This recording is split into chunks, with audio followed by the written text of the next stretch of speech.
Hello and welcome to Mastermind. Our mission is to build million-dollar businesses so that we can have financial freedom, time for our families, and make an impact in our communities. Let's kick it off with some big wins. Chris, lead the way. Good morning, Chris Petkau, proud paintbrush here in Houston, Texas. My big wins are we instituted the traction model in December, and so we're now completing the first quarter, and I've completed 90% of I was hoping to get done, and we'd set it pretty high, so 90%. We're thrilled about that. It's a big win, and now we're writing out goals for the second quarter and even doing this for the first time, have a lot more vision, a lot more direction. Felt like throwing in the dark, and so now it's starting to make sense and click. So very happy. Right on. Okay, glad to hear that. Thank you. Isaac, you're up. Yeah, in our area, one of the big box stores is called Menards. And I was there yesterday and something hit me when I was putting my receipt in my wallet where I didn't feel like I was in a frantic rush. It was like, wow, I actually have peace in my body right now. I'm not just like rushing to get back to the job because I'm constantly in a hurry. And it just hit me like a ton of bricks. And I feel like I finally bought back my time. And so I haven't been in the field for like almost 3 weeks now, and hired a new guy and started him yesterday. And per your guys' recommendation, so my other guys were wrapping up like 1 hour of just finalizing things at a different job. And so got this guy started, taught him the way of that, how we tape off baseboard and stuff. And then they showed up, introduced him. We went over my wall painting SOPs and just like really had a team meeting introducing him. And it was just really cool. And like they were all in my uniform and I was in like something nicer with my jacket. And I was just standing there and I felt, wow, I'm actually leading a team and I have employees. And it was only a year ago that I was on a strategy call with Steve saying, yeah, I don't think I could ever have employees. And here I am with employees. Yeah, just a huge win this week. I'm just like, wow, this is wild. That's awesome. Way to go and way to grow, Isaac. And one of the values of Mastermind too is you see others doing it and it helps us to expand our belief, to develop our mindset, to see what is possible. Yeah. And you're doing it. Okay. Absolutely. Yeah. Just based on that mindset aspect, just really re-evaluating some of the books and rereading a few, not all of them. I know you said all of them, but there's one that I'm not sure if it's in there, but Profit First. Yeah, that one's actually hitting a chord with me because that's something where I've got all these other ones, but the finances have been a little crazo. And so, well, back in the end of last year, I just really botched that up, and it's been a pick me up. And so it's been looking at that. It's, oh, I don't need that. I'm gonna use a little bit of toothpaste instead. I liked how they gave that analogy. Just you look at the little thing. When you have a lot, you like splurge and you look at your bank account. So that's been helpful to let me see and where I need to go with that. So that's what I've been working on. I like that. Fantastic. Way to go. Glad to hear it. Yeah. Rich. Good morning. Good morning. I don't know. My big wins were really we just finished up a fairly large job. We'll be starting up a little. So I had some downtime yesterday and starting up a small cabinet job for this week, and then on to another nice big job next week. Business as usual, and staying steady. So that's big wins for me. Yeah, very good. Fantastic. Glad to hear that. Thank you, Rich. Juan, big wins. Good morning. I'm Juan, owner of JG Painting, located in Milton, Massachusetts. Big win for me. I hired a guy last week, so right now I have two crews of 2 men each. So I'm really happy about that. So I can spend more time building systems, and also I started use Monday, and it's been really great add to my systems. That's all I got. Fantastic. Okay, that's awesome. Monday's a game changer, so I'm glad to hear that, especially. So, way to go. Hey, Seuss, Lucky Charms, or I forget what that was an awesome, remarkable presentation, buddy. I hope he's wearing the hat. Yeah, Garcia McDiddly-do. Yeah, that was show us the dance again. But I'm missing it. Oh, I shared it in our The chat. Mastermind chat. Yeah, and I think I shared it to our Facebook group. Okay. Yeah, my big win here has to be thanks to Steve is fitness. I've been really motivated towards that a lot more than I have been in the past. Just tracking my workouts and even tracking the things I eat, calories and stuff like that, which I never knew about. So certain things like that. So I've been really motivated on that side. So that's my big win. Yeah, that's what. Yes, sir. Because it's all connected. It all matters. Yeah. Very good. Thank Yeah. you, Jesus. Charlie. Hey, everyone. How are you? Charlie from New York, Teal Painting.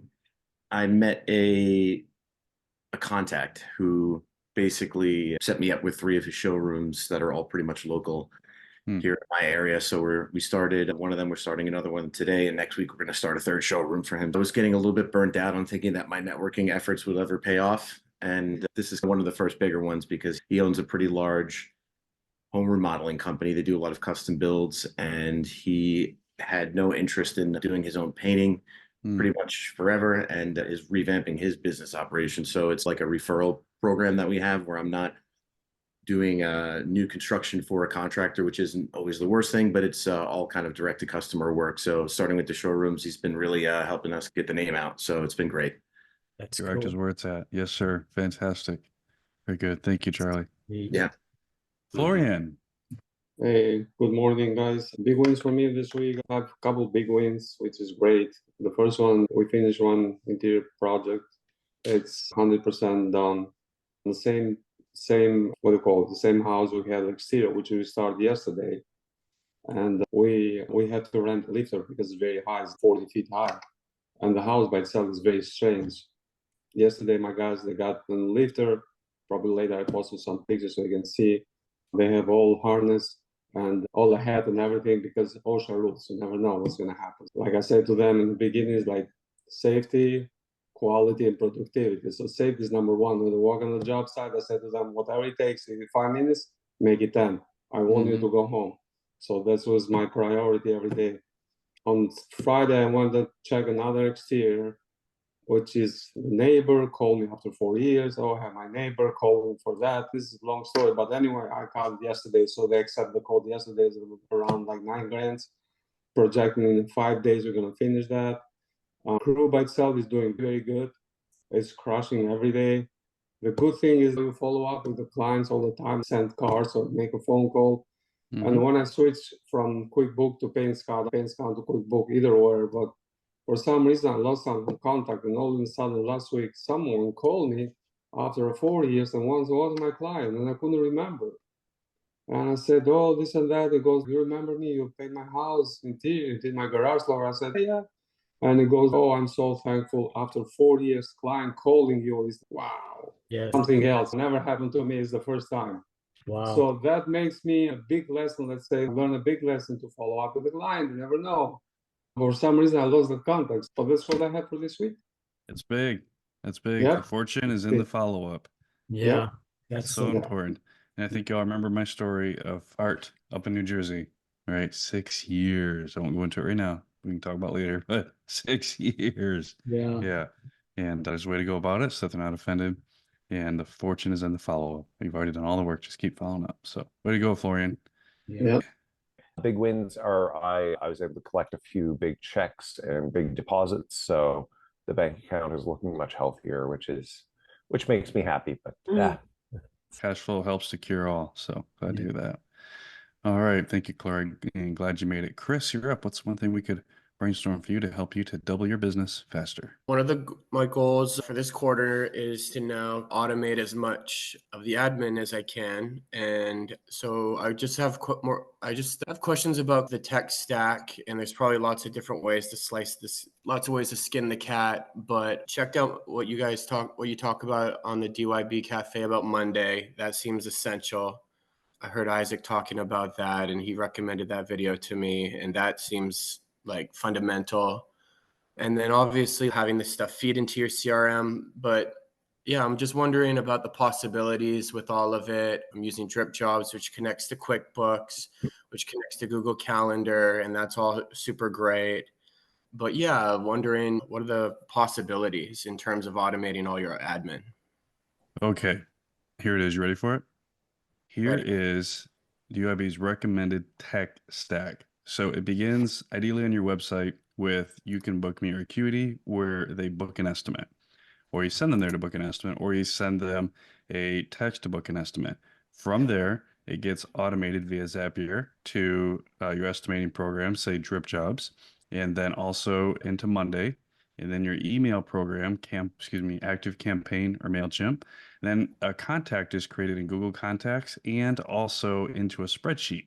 And those are two hubs that you can use to streamline and save and put anywhere. But very important, Google Contacts, because I don't think that's going away anytime soon. It's been around for well over a decade. And same thing with Google Sheets, and it's there too for sorting, have a master list and a process and sync as needed as well. Then repeat customer, everything is updated or adjusted in all those apps. And then if the sale is won, it's created, updated an Active Campaign. They've gone to the customer list from the prospect list, and then books, it's customers created in QuickBooks, and it's updated in the Google Sheet as well from prospect or lead to customer.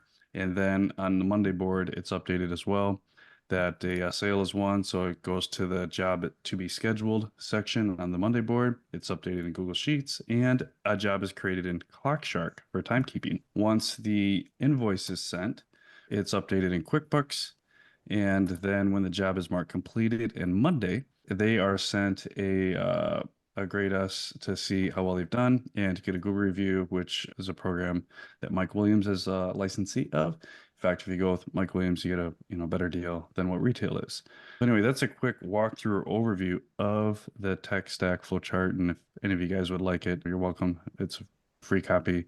I'll send it to you, but it's all laid out with all the lines, and everything should flow, and it will streamline your operations and admin process. Can you say that one more time? That's awesome. There's probably lots of questions I could ask. Yeah.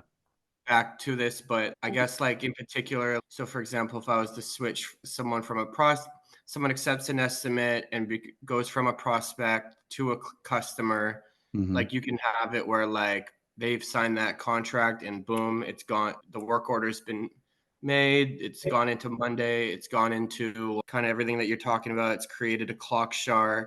It sent out the active email, and it's just boom. Yes. Okay. It's awesome. I just shared that flowchart with you guys in your mastermind chat. Now, one thing to know is that Zapier, as awesome as it is, it breaks on occasion. So just know that once you set these up, it's never a set it and forget it. It's a set it up, it works, it saves you tons of time and admin, but it does need maintenance and upkeep as it goes along. So just a heads up there that, and if you switch apps, like you break stuff too. So just make sure you know what you're doing before you get in there. It can be a little tricky. Also, as an aside, April and her team, she has Zapier engineers on her team who whip these things together for you guys. I think it's like $50 an hour. So for example, to set up a Zap from Monday to from Drip Jobs to Monday, I think it usually takes 3 hours. So it's $150 just to set that up, and it's done. I don't know much more than that. She handles the team and all of that. What I do know is that I've looked into Zapier, and I've said it's not worth it for me to learn this because I'm never going to need the information on how to set up that one Zap ever again. So I don't. I pay the team to set up whatever we need and maintain and manage it for us. And so it all comes down to time and cash flow. But I just wanted to make sure you have the whole picture and all the options available. But that flow chart is available for you there. I think I'll be calling her. Yes. That's the smart money, right? What's your time worth and your hourly responsibility value? Yeah. Cool. Right on. Thank you. You're welcome. Isaac. Yeah. So I need your guys' advice on something else. And what it is, I'm very aware that I could have the tendency of doing the Superman thing and jumping back in and trying to help knock out projects, but I'm not going to. And I think that we've got a job coming up here in a couple days. That really big 65K job was split up into 3 levels. So we knocked out the upstairs. Now we're going to do the basement here on Thursday or Friday. We'll jump back over there. They hired me before I brought on guys. And it's a lawyer. He's like real particular. So I'm like nervous that if I say, hey, I've got these guys. Okay. So they hired me before I had the guys, but my main 2 were with me upstairs, but I was there painting too. Now I have the third guy, and I'm not wanting to be there painting too. Mm-hmm. So I'm trying to figure out how to just let them know what's going on now without them feeling nervous and uneasy. Like, how would that conversation go? Just, hey, I've got these guys, they're doing a great job. You met the two, here's a new one. I trust them. They're going to take good care of you, but I won't be here during the painting like I was upstairs. Okay. I hired craftsmen who were better than I am. Now, does it mean that they're technically better, more particular? I don't know per se, but what I do know is that they were better because they were able to focus 100% of their attention on the project, where my mind was like ping, ding, here, there, gotta run, right?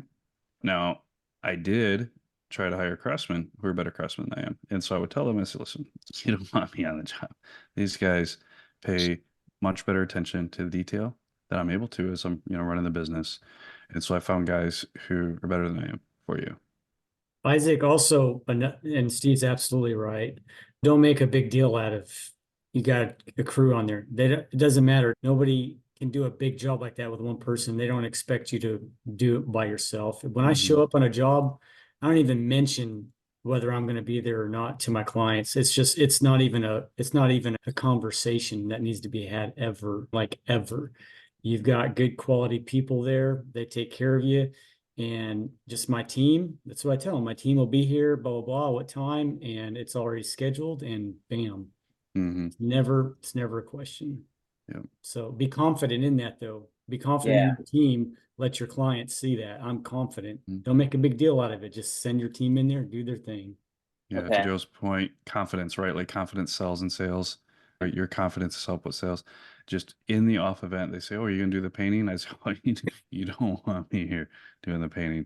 But I have good news for you. I have craftsmen who do a much better job than I do. So like in transitioning from them being used to just me, having that conversation of our craftsmen are better than me because they're focused, that'll help with that. Yeah. So see the difference between that and I hire guys that I trust? Yeah, totally. And the other thing is just follow up with that SOP. So if your guys follow up that SOP at 8 o'clock, say good morning, where are we going to park, where are we going to put our stuff and everything. By the end of the day, tell the clients, hey, we did that job today, tomorrow we're going to have that kind of progress. So those kind of details is going to make your client to feel more comfortable. You know what I mean? Yeah. So that's the key thing. Okay. So they don't have to ask you after that. I don't think so. Yeah, they're doing a fantastic job. This last job they just finished, she gave them both 2 different times a $50 tip. And in 10 years, I've never gotten a tip. Yeah. The other thing is, don't forget to tell your guys every Google review, you get $50. That's what I do my guys. So just keep that in your mind. So it's pushing your guys like, hey, do a better job. Because sometimes the client doesn't give you $50. It depends. Right. Yeah, you're the owner. So at least it come from your pocket. I think asking them how's the customer experience going has shifted their mindset for sure. Yes. Yeah. Awesome job. Well done. That's fantastic. There you go. Customer experience. Okay. Oh, that is awesome. Sonia. Y'all just pretty much covered everything that I was going through. Basically, I was just back to that where I wish I was like, I think I put that meme in there, Neo, I know Kung Fu, just having that, what kind of mind, what can you like download into your head? See, how do I get to know what I don't know? There's that. But most of the thing is this, basically the workers are having that trust. I don't have that.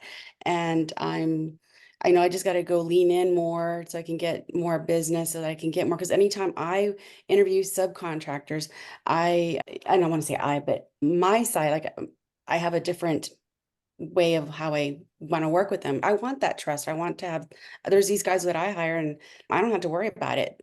But then my husband I showed him Isaac's video. I go, do you see these guys? Do you see how clean they look? This is what I want.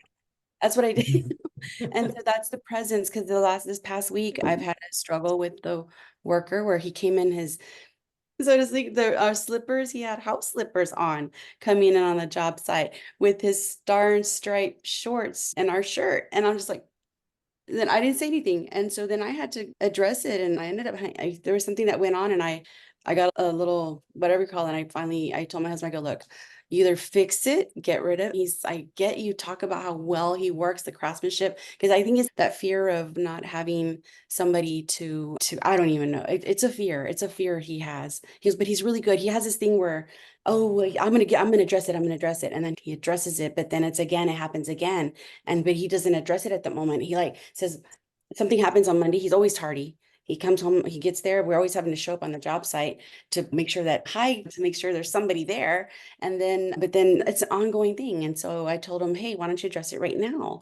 And so we have so-and-so doing the prep work, address it right now. He goes, no, I'm going to do it before we give him the paycheck on Friday. I go, what? You don't do that with kids. Look, when I don't tell my kid, look, you don't get a fuzzy little, what you call it, or a game because you did something on Monday. You do it at that moment. And so that's one of the things I was going through this past week. Sorry about that. I know it's an over and over. Yeah. So what's, we have a lot there. Sorry. That's okay. That's all right. What would you like to address? Just how do I know what I want, what I get to do? Because I already know what to do with this guy. We already addressed it. But how do I know? How do I get to know what I don't know? I know somebody mentioned about the walls. Like when I go in there on an estimate, I still want to gain that confidence. When I'm going in there, I know what something cost or the time that it takes and how to evaluate that better. Sometimes I'll go in there where there's some little patchwork on the wall that needs to be addressed. I like the ones that where there's you're just filling little holes because of the artwork or something.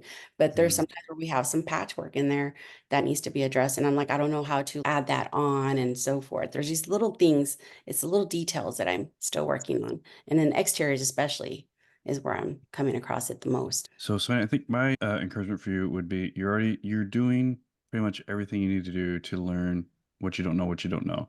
Right. So you're reading, you listen to audiobooks, you're in a mastermind, and you have a coach, business coach. So you've got the deck stacked for it. What I would encourage you to do to help you to feel encouraged is to just start tracking all the little things that you are learning so that you realize that you are making progress. Okay. And that you have come a long way. All right. Okay.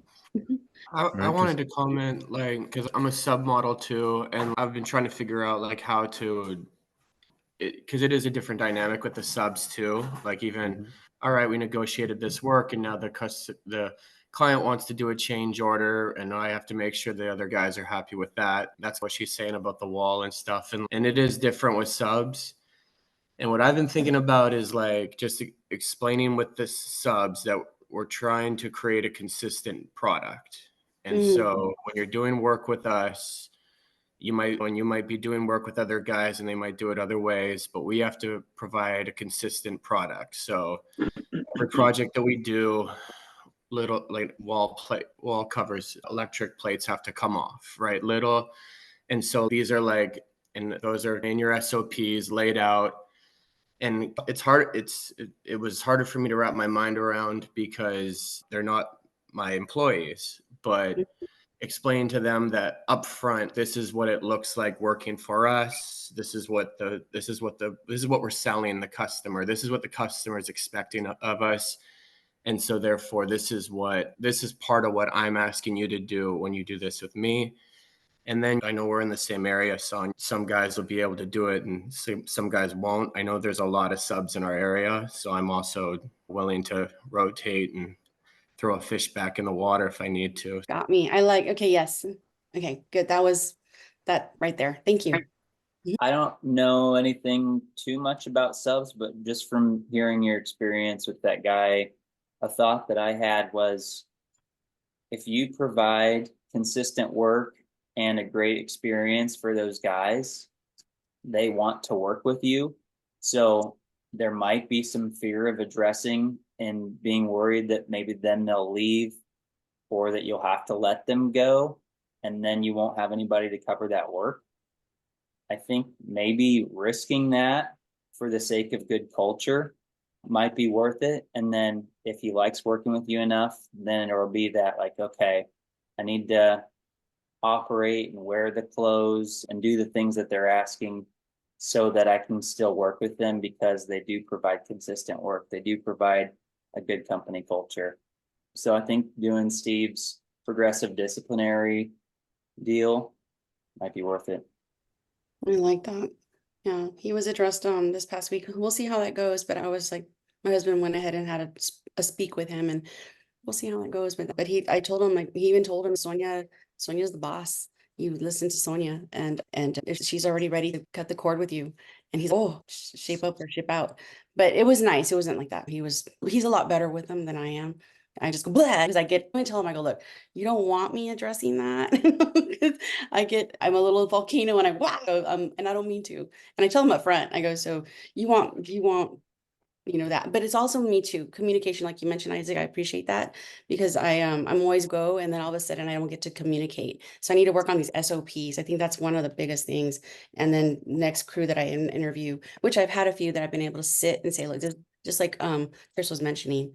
But I guess because this guy's been with us and helped us grow, I think that's why that fear of not having somebody to paint for us on the consistent basis. And pretty much he's like our 1099 employee, pretty much. But I like that. Thank you.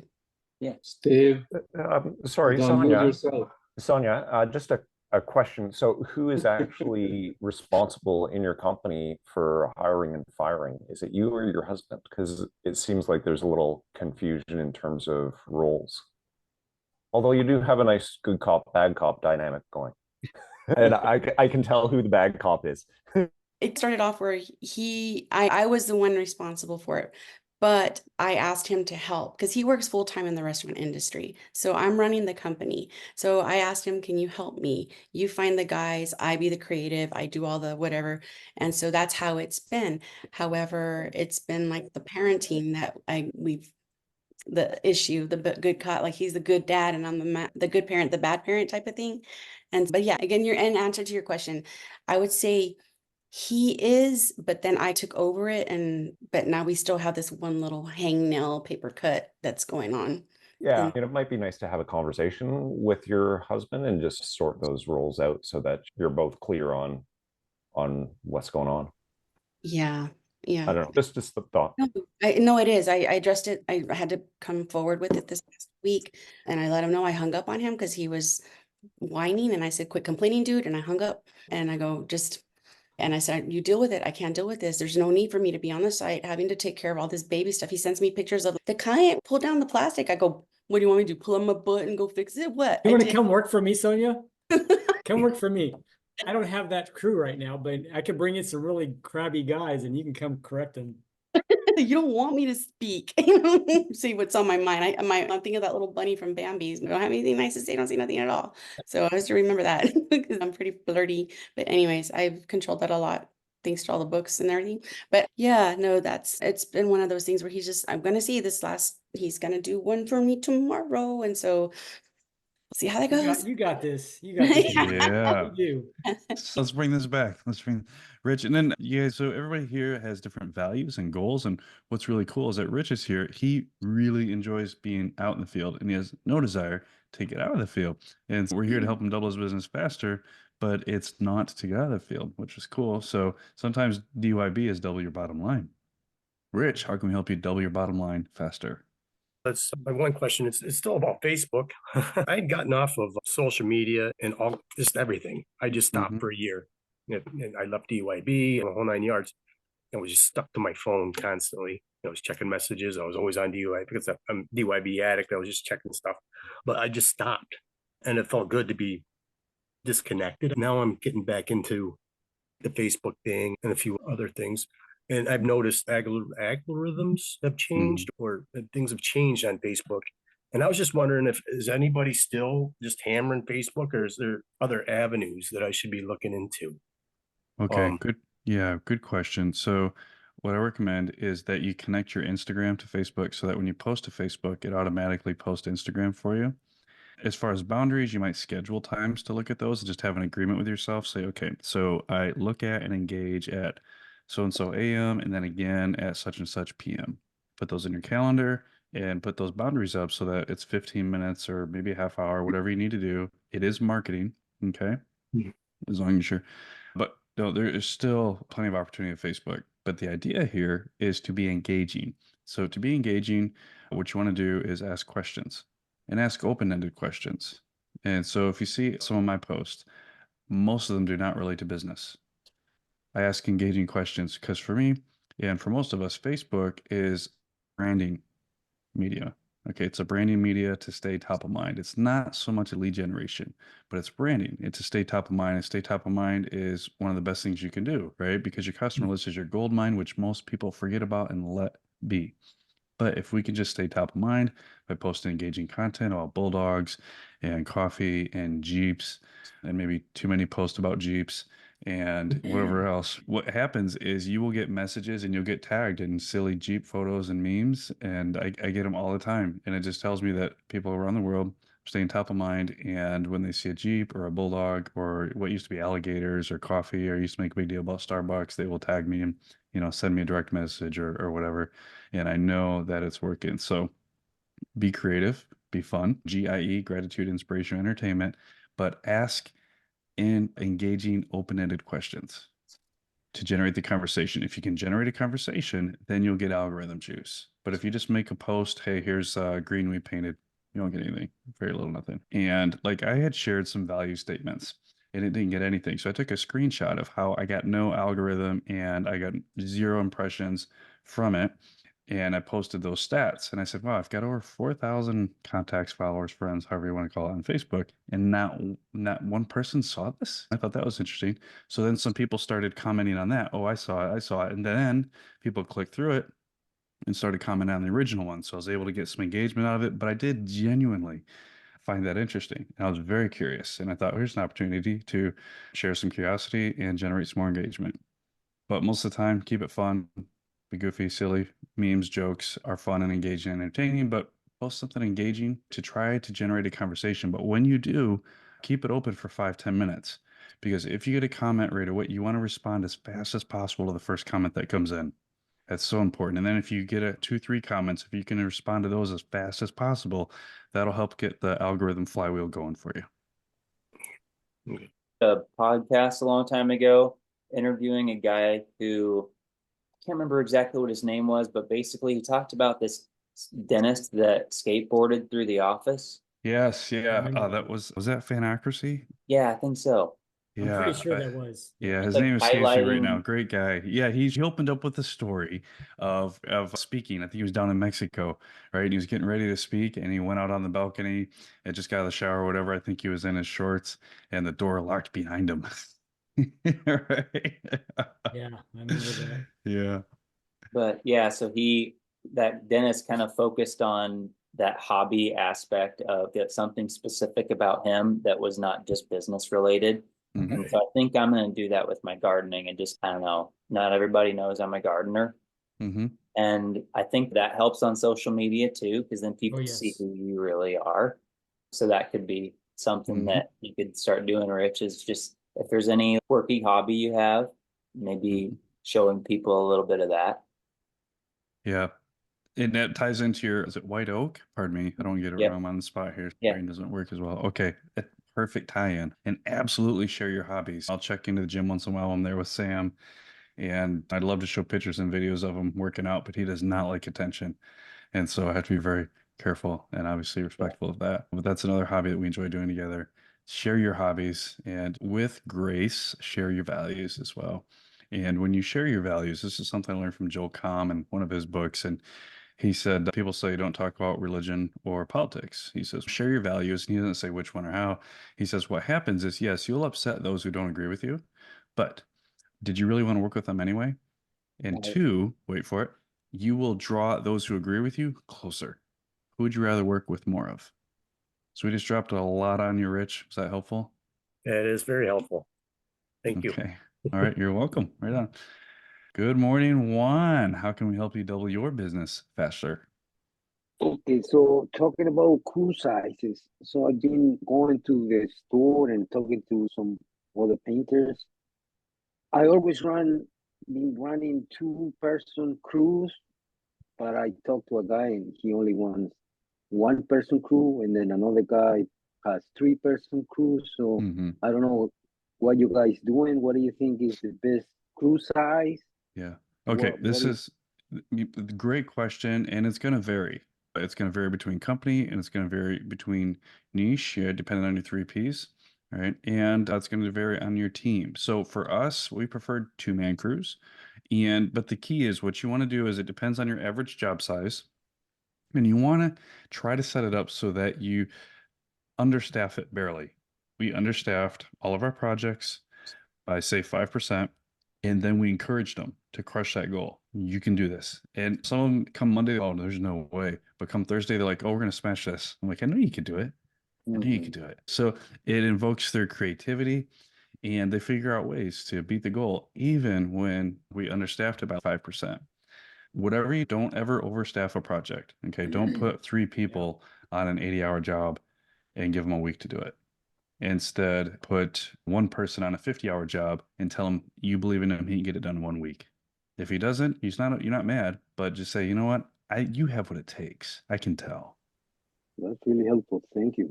And watch them smash their goals. Yeah, I didn't look at it that way. Understaff was a good thing.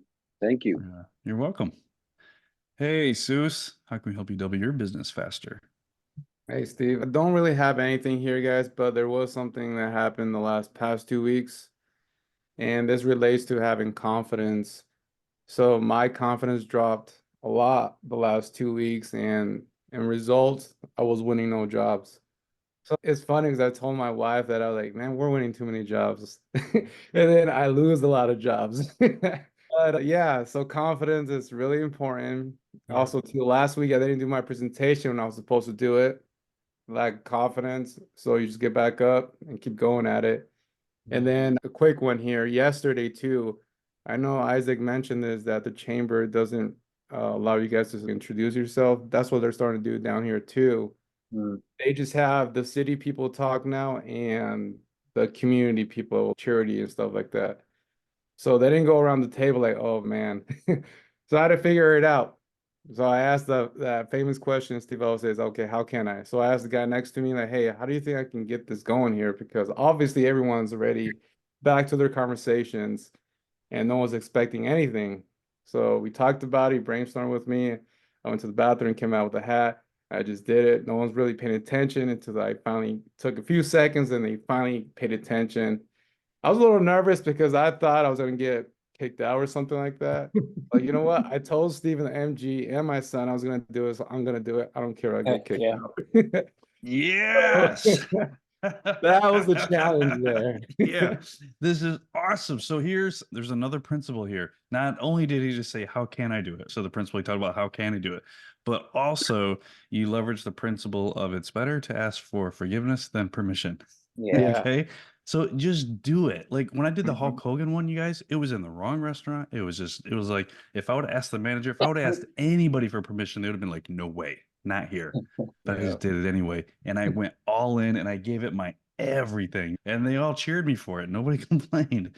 Just like you, I could tell, like in this one, what was it? Skippity? I forget the name. What was the guy? Garcia McDiddly do.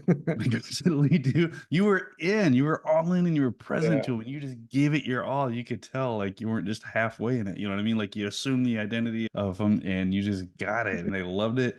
And it was awesome. I didn't know like they weren't doing them. And you were just like, hey, I committed to these guys.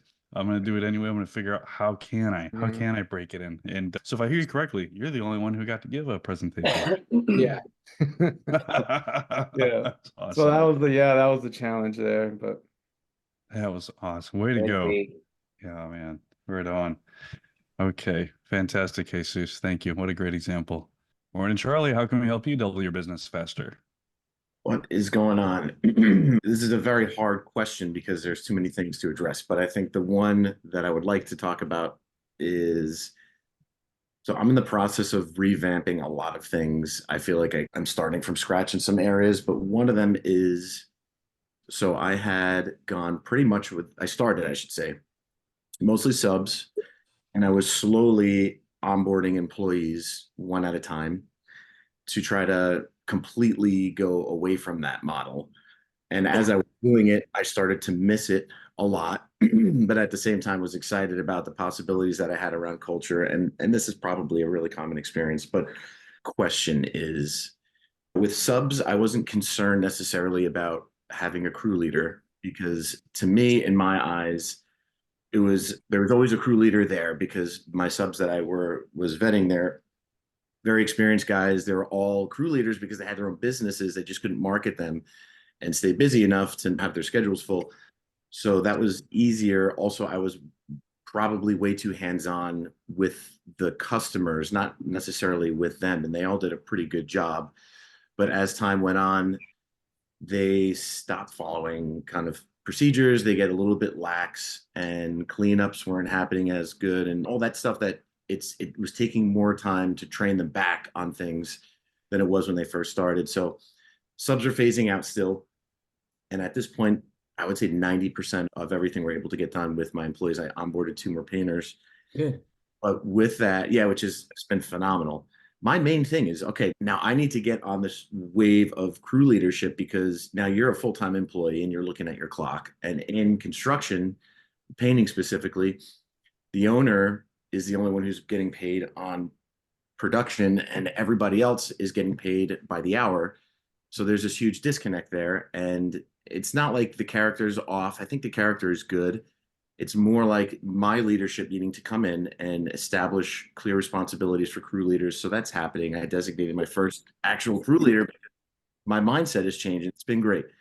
But at the end of the day, I have these disconnects with the whole like ownership part of the project. I have my newest crew leader, or my first official crew leader, will call me, and yesterday, I didn't answer the phone. He solved everything on his own. He figured out the situation. He needed some material. He talked to the customer. He understood everything phenomenal.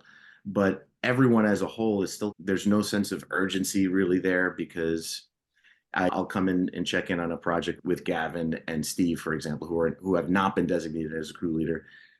And I'm trying not to be too hard on people, but you just get this idea. They're moseying around with the work order, and I gave them a pretty clear path as to what I thought needed to be done. And it's things change, but I'm not finding out about the changes. So all of that being said, it's a lot. My one thing, I guess my one question is, I've been thinking about a piece rate model for my full-time employees. That is so much easier in my mind, but it also brings up other questions that have been addressed to me when another story was I let a crew go, but I presented the option of piece rate, and I laid that out, and they had a lot of questions. Some of them were pretty valid just because I didn't really know the answer.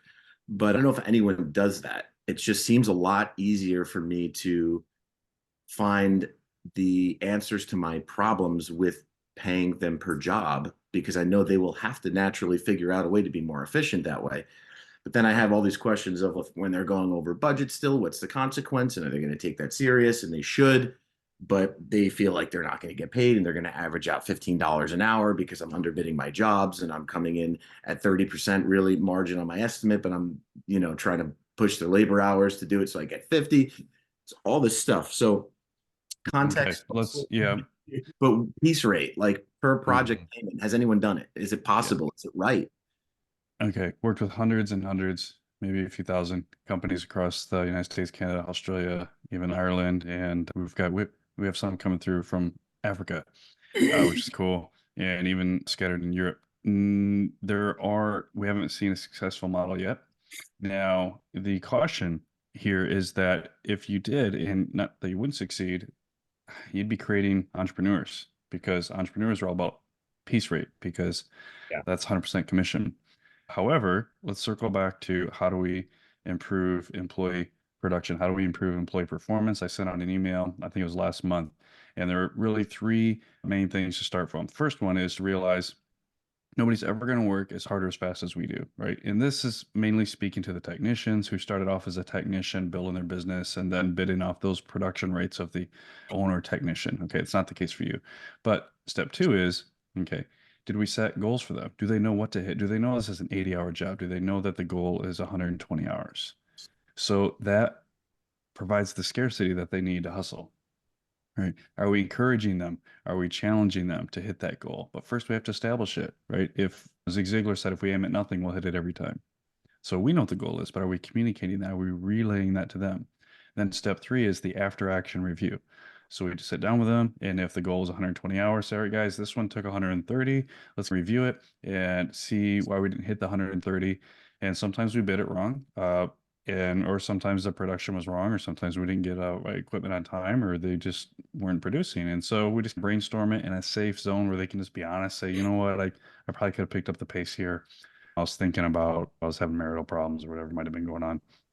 But an after action review. So again, those 3 steps are: 1, nobody's ever going to work as hard as we do because we're the owners and we reap the most benefit. 2, set goals, clear goals for them so that they know what to hit. And then 3, have after action reviews to see what worked, what didn't work, what was missing, and what's next. Hey, can I ask you a quick follow up on that? Because I printed out your email actually of that. Awesome. Which I loved because it was like on top of mine. On number 2, production goals. I think what I'm trying to figure out is, and here's what I'm thinking. I don't think they understand. So we're doing, a lot of our jobs are 100, 200 hour projects lately. I think they look at a work order and they understand how to read it and they get it, but they look at that number and they'll just look at the bathroom, for example, because there's only 8 hours of work in this small half tile bathroom. But when they roll everything up to a bigger number, they're used to working on a minute by hour basis. I don't think, and I'm trying to train them there, but that's I think what the disconnect is. They know the goal, they just don't know how to quantify it on a bigger scale. What does that really look like? So let's bring it home to, say, us writing goals, right? If we write annual goals in January and come February, by December 31st, I'm going to lose 10 pounds, right? It's there. Okay, cool. But December 31st is just so far out there. Okay. Where are we in now? I think March? We're in March, end of March currently. It's still so far out there. And we don't really take it that seriously. But come November or in December, especially if we have to answer to a mastermind or a health coach or whatever, whoa, this is serious. Now I've got to start cutting some weight, right? I think we can all relate to that in some respect. So what that means is, for us in business, what we do is we chunk those down to quarterly goals, right? Q1, Q2, so that we bring that urgency to the present. So for your team, what you want to do is chunk down that 200 hours into 100 and that 100 into 50 and say, okay, you guys should have this done in 20 hours, get this done in 30. You should be here by 50 and set up some goalposts for them along the way. Yeah. And then that's great. Actually, I had the same conversation a few days ago. It's like step by step. I just need to figure out the system for that because I have a work order and then I don't want to sit there. Because when you have 5 or 6 projects, I'm like taking the work order and I'm writing out notes on it. And I'm like, that just took me 2 hours to plan out their project for them. And I'm like, but we'll get there. I just need to figure out. You don't have to overanalyze it. Just keep it simple. Little notes here. You guys should get here by 20. This should take you 30. This should take you 50. And so on. Okay? Yeah. Keep it simple. Yep. I love keep it simple. Yeah, that's phenomenal. Okay. All right. Florian, how can we help you double your business faster? Like we talked last time, Steve, together, I'm trying to get better in the hiring process. Of course, we have those 11 questions. We have a Google form. I'm reading book. I'm not saying now. I have SOP. I'm writing down everything. For some reason, those online doesn't work. So just try to figure out how I can be better. Try to be like 100% in the hiring, like being professional when it comes to hiring. I don't know, any suggestion, which direction now I can go more? Okay. Is the question we need more qualified applicants? Yes. Okay. Pretty much. So what I would do, the next thing for you to do is to assume the identity of being a talent scout. Think of yourself as being a Major League Baseball talent scout or an NFL talent scout or an NBA talent scout or soccer, right? From your soccer talent scout.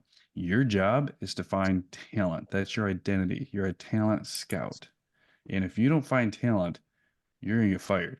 Now, you might not get fired from the sports team that you're not actually on, but you'll get fired from your future self for not doubling your business. So you need to assume the identity as a talent scout. And everywhere you go, have the talent scout eyes on, right? Shirt on, and be looking for good people. Be looking for all-stars and stir up conversations with them, just like in networking. Hey, how are you? How long you worked here? What do you like about this job? Where do you see yourself in 5 years? And if they say something to the regards politely, hopefully not here, say, yeah, how would you like to make more money and learn to trade? I would go into fast food and order an iced tea just to scout. I would go into retail stores and walk around in between breaks to get some steps in and to scout. A lot of times in retail, they will hire young men and tell them, hey, you'll make some money. But the truth is, naturally, young men are not designed to sell retail. And after a few months, they hate it. Some of the easiest ones to scoop up because we need to be outside. We need to be working and we need to be using our abilities rather than selling a blouse or a pair of slacks or Florian, it's just not natural.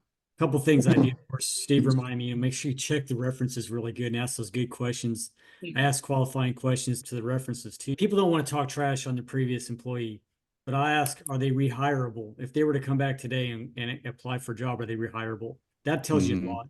Another thing that I do, I keep an eye on how they walk. My future possible employee, my office is upstairs and it overlooks the parking lot. So I'll watch them walk from their car that 100 feet to the front door. I want to know how fast they're walking because if they're moseying on, strolling really slow, that's how they're going to swing a paintbrush. I already know I'm not going to hire them. I don't even go over the 11 questions. Yeah, I waste 30 minutes, but I'll keep in touch. I'll let my people call your people. Yeah. I had hired one of my nephews to give me a hand. And I said, I'm going to call him Bob. That's not his real name. I say, hey, Bob, you know how I can tell when you're coming up? He says, you can hear me shuffling my feet. I said, yeah. I said, buddy, that's so hard to hear. Yeah, I don't hire slow walkers. Yeah, I like that question. You were mentioning before to rehire back if you go back in the company. I like this question. I never thought about it. That's very key. Awesome. All right, lady and gentlemen, that's time. We've got to roll out today. What an awesome conversation it's been. Let's roll out lightning round takeaways. Chris, lead the way. Call April. Smart move. Smart move. Yeah. Thank you, Isaac. Yeah, gratitude, inspiration, entertainment, bring goals closer to set up goalposts along the way. After action reviews, I'm a talent scout. Where do you see yourself in 5 years? Would you like to make more money and learn a new trade? Oh, Goodness, those sound like chapters of your new book. I know. Talent scout, you got mine. You should talk about me. Yeah. Rich? I took away confidence wins the day. Yes. Ask a lot of questions. Doesn't matter if you're asking a customer, asking your employees questions, keep asking questions. Keep writing goals. It's one of the things I started doing when I came on DYB's the goals, and I still do it. So keep writing goals. Yes. That's awesome. Very good, Rich. Thank you. Sonia? Right on. Thank you. Hey, Seuss? Yes, I like what you said there, Steve. Track the things you are learning and have boundaries with social. Right on. Track the things you're learning. Motivation comes from realized achievement. And then boundaries and social. Very good. Boundaries Thank you, and social. Charlie? All right, relax. I don't need piece rate and keep it simple. There you go. Relax. Love Don't it. Do it. Florian. Yeah, two things. Don't hire a lazy walk. Darren was mentioning. And also the other question he mentioned really high, well, if you go back to the same company. That's like, I love it. That's very nice. 500 miles. Oh, sorry. Okay. I got to stop here now. Juan? So I got understaffed 5%, don't hire a slow walker, and keep things simple. There you go. Right on. Thank you. Craig? I think what I got the most out of is the Facebook discussion. So about social media, asking questions, and a lot of other good tips as well. So you answered the questions that I was going to ask. So it's all good. Yes. And quick side right there, think back to a lot of those espresso posts I used to make and questions. And here you go. And I don't know if you're making any lattes, but I'd screw up the art, not intentionally, just because I was learning. And I'd say, well, what do you see in this postmodern latte art? Make a joke about my postmodern art. So you can use that as well. That'd be right up your caffeinated alley, caffeinated brother. Yeah. Daryl, close us out with your takeaways, please. Yeah. The confidence thing was not really much of a takeaway as much as a reminder. So I guess it is a takeaway, but confidence starts when I knock on their door. Actually, when I answer the phone, if I answer the phone, like when I go into their house, I don't let the customer walk me around their house. I walk them around the house. And this is where we're going to start looking. So that's the confidence, Isaac, is from that start when I'm looking at that job until my guys show up and when we pick up the check. It's not arrogance though. That's the one thing. It's your customer will read that arrogance, but confidence is different. Confidence is knowing that you have the ability to do it. So that's really good. Totally. Fantastic. Yes, sir. Thank you. Thank you all. I want to encourage you to continue to dream big, hustle smarter. You've got We got this. this. Yeah. Have a good day, week, everybody. guys. All right, Guys, guys. see you next time. Enjoy the day. Bye.